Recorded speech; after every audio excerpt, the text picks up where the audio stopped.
Welcome to everyone to this interview, and thank you so much to Matt Schmucki from AstraZeneca to participate in this session. My name is Toni Manzano. I'm the AI and Operations Team Lead in the AI Xavier University, and I'm gonna make some questions to Matt that has participated in the two sub-teams during this year. Let me make the first question, Matt. Yep, absolutely. In the AI and Operations team, we worked in two different threads.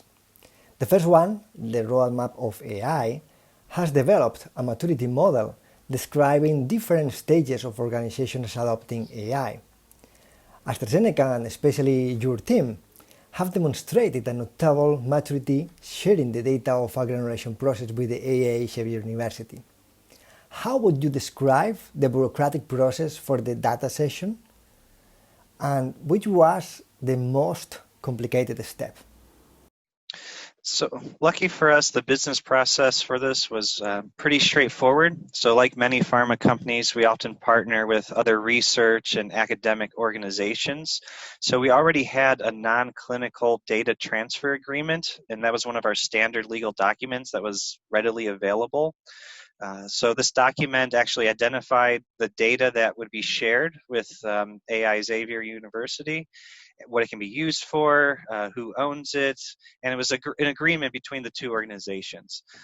In terms of the most complicated step, so this was a new process to me, so figuring out who had to actually review it and who was able to sign off was new, so it took some chasing around to figure out who could do those type of things. But other than that, it was really straightforward. I had to list out all the data, so luckily we had a clear business problem defined, which then guided us to which data was needed. Without having that clear business problem, I think there could have been some circles where, oh, I forgot to get this data, so let me go do another agreement, and we could have gotten into a circle there.